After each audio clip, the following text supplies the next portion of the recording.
dari kambing perah itu sendiri dari pemilik bapak. Sebelumnya untuk berkenalan terlebih dahulu, nama bapak Muhammad Musa. Jadi kali ini jenisnya dari kambing perah itu Pak. So, kambing perah itu apakah ada nama grupnya? Untuk grupnya di Jember ini belum ada, sekedar masih individu. Kalau kelompok belum, operasi juga belum. Kalau untuk kambing perah, kalau saya itu. Jadi nama tidak dari nama farmnya Ini nama farm saya sendiri. Jadi kandang saya sendiri saya kasih nama Samudra Susu. Terus kadang saya juga punya peternak binaan saya sendiri, cuma nggak banyak. Ada lima peternak, cuma nggak banyak juga, paling sekitar 5 sampai 10 ekor paling banyak. Jadi selanjutnya itu dari lokasi peternakan ini Pak. Ini lokasinya di Dusun Gumawang, Desa Curang Malang, Kecamatan Ranupani, Kabupaten Jember. Ya, untuk jenis kambing ini Bapak, untuk jenisnya ini jenis kambing apa Bapak? Untuk jenis kambing ini rata-rata sudah turunan Sanen sama dengan namanya itu Sapira. Jadi kawinan antara Sanen sama Jawa Randu atau sama Ketawa Semburu. Jadi untuk jumlah populasinya itu sendiri ini Pak? Jumlahnya sekitar 30 ekoran. Jumlah keseluruhan.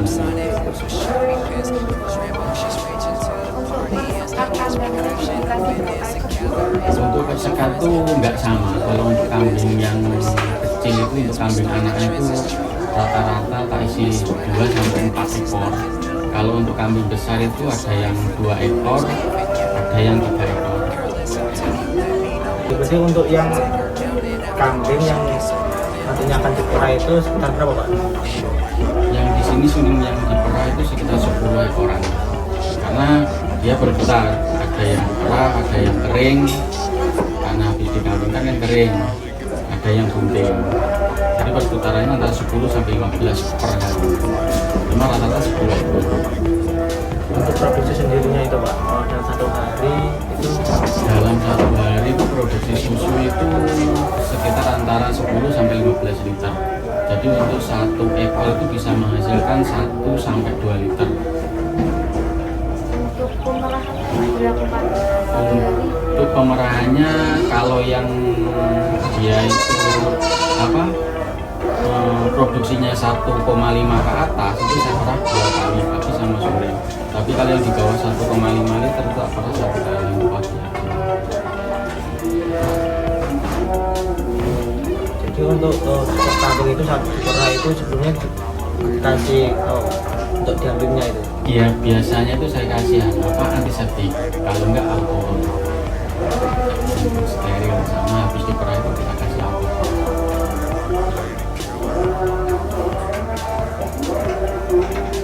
Bibitnya itu Kalau bibitnya itu yang pertama saya dulu awalnya itu dari Semburo. Saya beli indukan dari Semburo. Kalau sekarang itu bibitannya punya sendiri. Jadi saya silang-silang sendiri. Karena kalau kita beli itu kadang dapat yang bagus, kadang dapat yang jelek. Tapi kalau kita istilahnya silang sendiri, kita sudah tahu indukan ini nanti menghasilkan susu berapa liter. Itu mempengaruhi anaknya. Jadi kalau induknya 2 liter ke atas, anaknya pasti dia akan hidup. Tapi kalau kita beli kan kita nggak tahu induknya berapa. Itu kita bisa mempelajari untuk dapat susu banyak apa gitu. kalau di sini umurnya rata-rata berapa? Anaknya apa gimana? Ini yang apa? Umur yang mana? Indukan itu bisa dikawinkan dulu ya.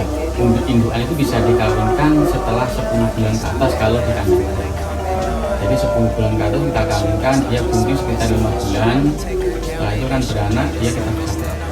Jadi rata-rata kalau bisa diperah itu ya sekitar 1,5 tahun. Kurang lebihnya segitu. Kalau bobot induk itu rata-rata kalau normalnya itu antara sekitar 40 sampai 50 hidup ya. Itu kalau yang besar bisa jadi 60 sampai 70 kilo. Tergantung induk besar kecilnya. Kalau pemberian pakannya Pak? Kalau pemberian pakan untuk yang diperah, khusus yang diperah itu saya kasih pagi dan sore. Kalau yang tidak diperah itu saya kasih pagi.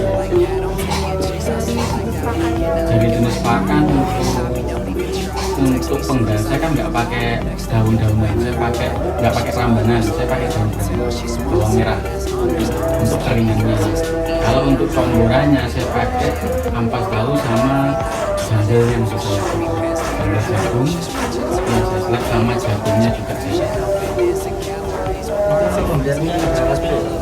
Untuk pemberian kiloannya itu kurang lebih pagi itu sekitar untuk per ekornya itu sekitar 2 kilo pagi sore 2 kilo kalau kita timbang sekitar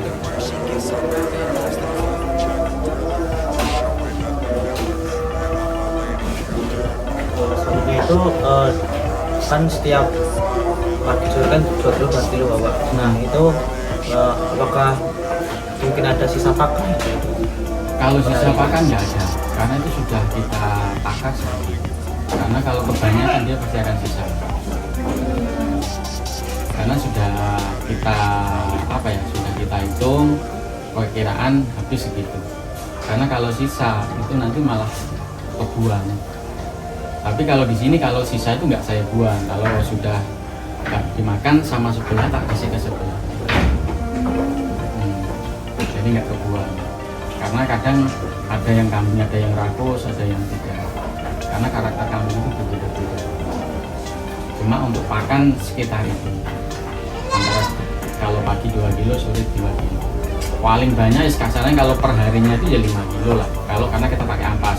Tapi kalau kita pakai keringan, ada kandang lain pakai keringan itu ya, dia lebih sedikit. Dia pakai senta itu dia lebih sedikit. Karena apa? Bobotnya pakan yang berbeda. Kalau ampas itu berat. Nah itu bedanya itu. Kalau senta itu kan ringan tapi dia kenyang. Perbedaannya di situ.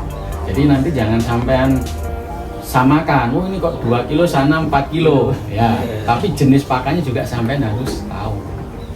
Jangan nanti disamakan. Oh sana 2 kilo sini 4 kilo kok nggak sama. Nah jadi jenis pakannya juga sampean harus tahu. Oh ini jenis pakannya karena berat, karena dia banyak airnya. Kalau sentral kan nggak ada airnya, dia akan kering. Perbedaannya di situ. Dalam pemerahan itu kan pemerahan kan pastinya diperas setiap hari Pak ya? Ya. Itu apakah ada tambahan makanan atau suplemen maupun premix? Kalau premix ya pasti ada. Dia premix atau mineral karena dia itu yang dibutuhkan apa ya? Kasarannya itu dia kan di press terus biar dia itu keluar susu. Nah kalau di press terus, kalau dia nggak dikasih vitamin, nggak dikasih mineral, biasanya dia akan kurus. Kalau itu dia akan larinya lumpuh karena kekurangan mineral. Jadinya seperti itu. Berarti untuk pakannya ini nggak ada hijauan sama sekali Pak? Saya nggak pakai hijauan, saya pakai keringan. Karena terus terang di tempat saya ini saya nggak punya, terus terang saya nggak punya lahan. Jadi semua itu saya beli kayak daun bawang merah itu saya juga beli. Jadi saya cari yang muda aja.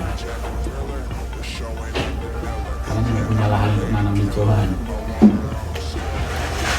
Oh iya Pak. Kan ini pakannya kan dari apa itu? Bawang merah ya. Bawang merah. Itu apakah menimbulkan kayak bau yang menyengat Pak? Itu untuk bau apanya? Bau kotoran atau fesesnya?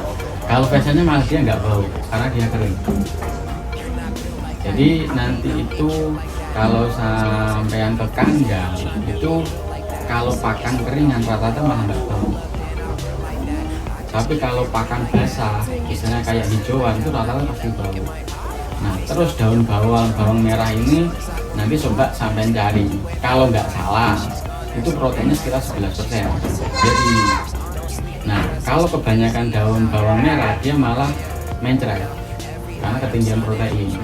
Makanya kita atur siasati kita harus pakai ampas sama kita kasih serat yang tinggi. Nah untuk serat itu kita pakai jantung itu tadi, jantung itu untuk seratnya. Begitu. Nah kalau untuk bawang merah selama yang saya pakai itu malah dia dirasa susunya juga dia nggak bau perengus.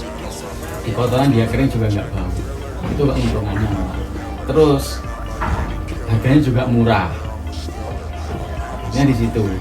Dan nggak susah kita nyari gitu. Di situ kalau saya nyarinya ke situ. Tempat itu apa? Kemudian pakannya itu gimana? Saya daun bawang merah itu saya nyari ke pengepul bawang merahnya. Karena dia kan limbah. Dia ngambil dari Probolinggo atau dari Nganjuk bawang merahnya dibawa pulang kan dia diambil bawang merahnya. Nah itu limbah itu yang saya ambil. Kan berarti kalau buat ampas tahunya ini juga beli Pak? Beli ampas tahunya juga beli. Jadi kita kontrak ke pembuat tahu.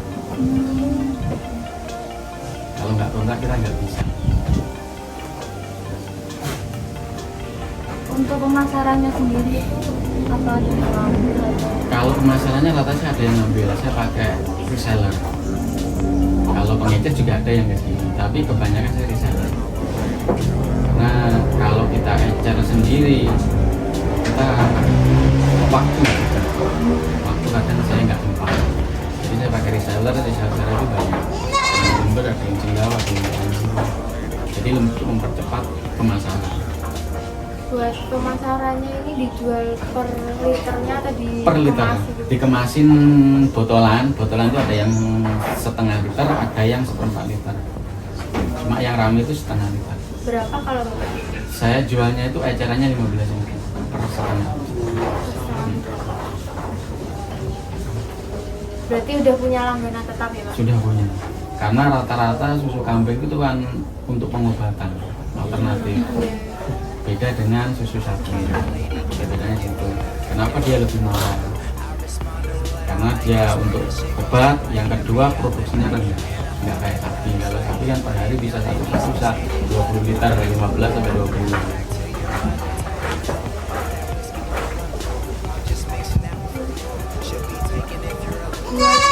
Status fisiologisnya gimana Pak? Kayak pelintahan dari ternaknya? Sering ada kesembuhan karena adanya pemerahan. Kalau masalah itu pasti ada. Karena yang pengaruh bukan masalah pemerahannya aja. Cuaca juga mempengaruhi. Cuaca, pakan itu juga mempengaruhi. Karena apa? Cuaca, panas, ini dia akan stres. Diperah tambah stres. Nah gitu. Dan yang kedua pakan juga mempengaruhi. Karena apa? Kalau pakan itu kualitasnya rendah, dia susunya akan sedikit. Nah otomatis dia berpengaruh ke pertumbuhan kambingnya juga. Biasanya dia akan kurus. Susunya sedikit, kambingnya kurus, akhirnya apa? Timbul lumpuh juga, dia nggak akan meningkat. Gitu. Tapi kalau pakannya terjamin, ya insya Allah bisa. Ya kalau namanya penyakit pasti akan terjadi. Kalau dari peternakannya Bapak ini yang sering terkena penyakit ini penyakit apa? Kalau kambing perah itu rata-rata biasanya mastitis. Ya, mastitis sama embung. Rata-rata di situ. Kalau untuk mastitisnya itu Pak, penanganan dari Bapak itu Kalau penanganannya pakai obat rata-rata. Cuma kalau dia itu nggak parah, untuk obat 1-2 kali saja. Tapi kalau yang ganas biasanya itu mati. Karena mastitis ada dua, ada yang biasa, ada yang ganas. Kalau yang ganas itu pagi itu kambing nggak apa-apa, siang itu bisa dia langsung dia susunya itu langsung gini. Itu yang ganas. Tapi kalau yang biasa dia itu di jalan, cuma biasanya itu kalau diperah keluar darah susunya campur darah. Itu yang biasa, itu gampang diobati. Tapi kalau yang sudah pagi nggak apa-apa, susunya juga nggak apa-apa, terus siang dia sudah ambruk, biasanya rata-rata. Tapi ada juga yang kalau kita cepet kita suntik, kita kasih, karena dia nggak mau makan otomatis, jadi kita suapin terus untuk biar dia ada tenaga. Itu biasanya bisa sembuh, cuma ya sekitar 30% kalau yang sudah parah. Dan dia kalaupun sembuh, dia sudah nggak bisa diperas karena susunya sudah rusak. Kayak gitu. Selain disuntik itu nggak ada pengobatan lain kayak tradisional gitu? Kalau tradisional itu saya jarang pakai karena apa? Kalau sudah kayak gitu kita butuhnya cepat. Nah kalau tradisional itu kita biasanya untuk pencegahan aja. Jadi sebelum kambing itu kena, jadi semuanya kita kasih tradisional. Jadi kalau kunyit untuk antibiotik, karena kunyit itu antibiotik. Jadi untuk antisipasi. Tapi kalau untuk pengobatan nggak bisa pakai tradisional, karena kita butuh cepat. Setahu saya seperti itu. Kalau boleh tahu itu obatnya apa? Untuk obat apa? Itu masih di sini. Oh mastitis itu banyak. Kalau dari produk Holland itu ini dari Holland, ini dari Sambi, ini untuk mastitis.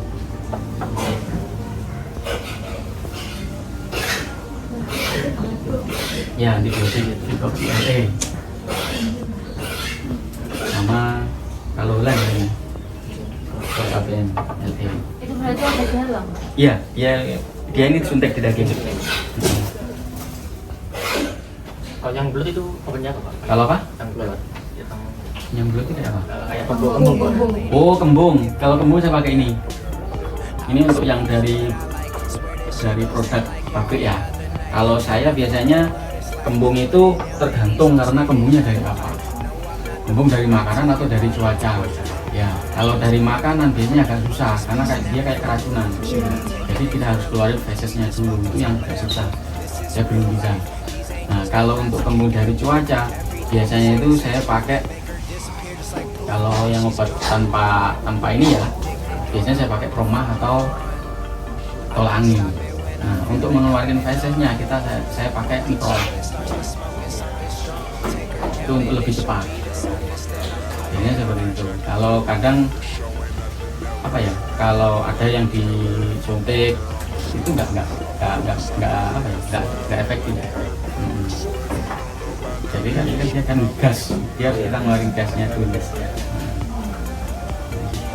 Itu pernah nyoba minyak goreng itu? Minyak goreng saya pernah nyoba, cuma nggak efektif. Ada yang berhasil, ada yang karena dia kan tradisional. Kalau dia nggak parah, cuma sekedar dia bisa sembuh. Kalau selain dari penyakit, ada nggak sih Pak permasalahan dari peternakan? Maksudnya permasalahan apanya ini?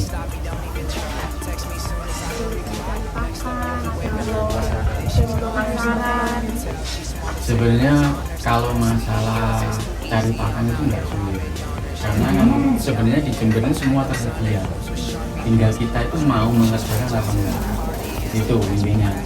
Contohnya kayak janggal, jagung itu semua di sini kan banyak, di sini kan melimpah. Nah, terus yang kedua, kalau untuk hijauan kita beli juga bisa.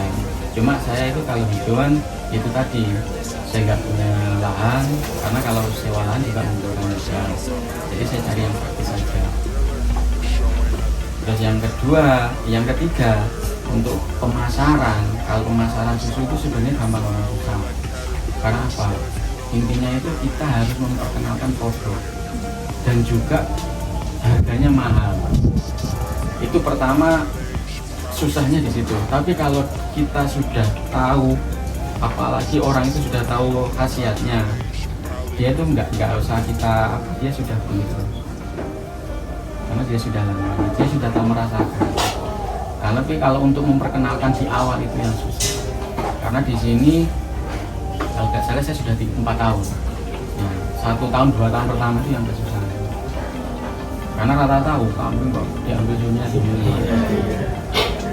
Karena di Jember ini belum umum gitu. Untuk wilayah Jember ya, Jember, Bondowoso, Situbondo itu masih belum umum. Tapi kalau untuk wilayah Malang, untuk wilayah Blitar, wilayah Lumajang itu sudah biasa, Banyuwangi sudah biasa. Jadi di situ kalau di Jember itu bisa dibilang itu masih kolot. Nah, gitu. Masih kolot. Nah, makanya itu setahunnya dia susunya susu sapi. Gitu.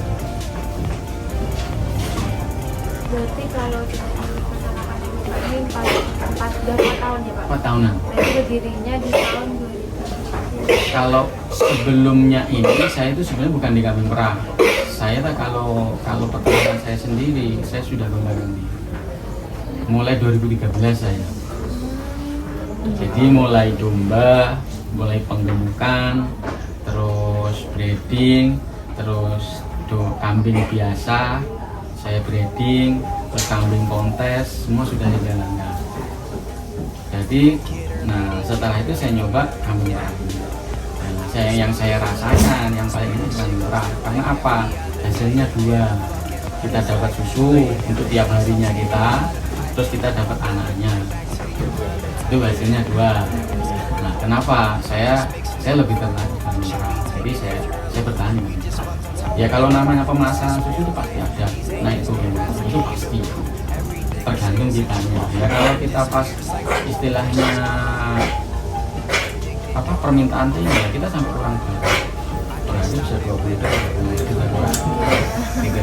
Tapi kalau pas musim sepi kadang puasa itu ya kita kadang 1 hari 5 liter juga nggak habis.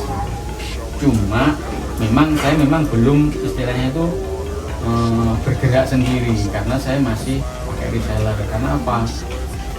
Itu tadi prinsip saya itu saya bagi-bagi rezeki.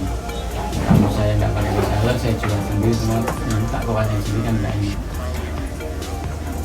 Karena reseller saya banyak. Jadi ya alhamdulillah reseller itu nggak keberatan.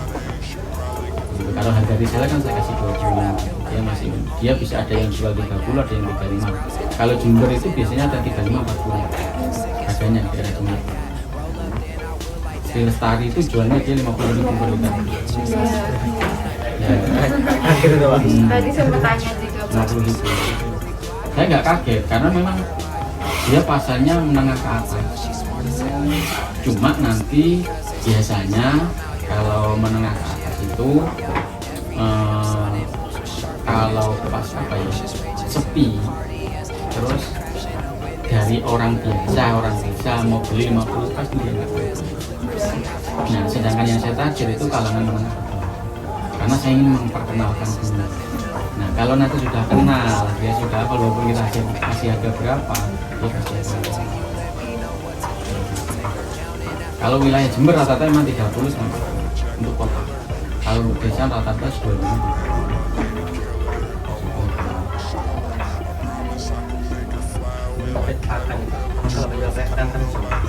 Saya langsung nggak pakai, ya karena biayanya akan tinggi. Kalau Sri Lestari itu nggak pakai langsung karena dia bisa jual mahal. Ya, kalau saya pakai langsung, kalau pas posisi ampas tahunnya kurang saya pakai langsung. Konsentrat itu saya pakai, karena biayanya itu per kilo kalau nggak salah sekarang itu 5.000. Nah, kalau satu hari 2 itu kan sudah 10.000. Itu mahalnya di situ. Jadi di sini kalau saya pakai ampas tahun ini kan satu pentol ini kan 3.000. Pagi sore saya 2 pentol. Jadi untuk mengirit pakan karena saya mau yaitu tadi harga susunya nggak mau mahal-mahal karena usaha itu nggak cukup 1-2 tahun. Nah gitu. Jadi saya mau jangka panjang, mau memperkenalkan dulu. Kalau sudah kenal, orang akan mencari kita walaupun harganya berapa pasti akan mencari.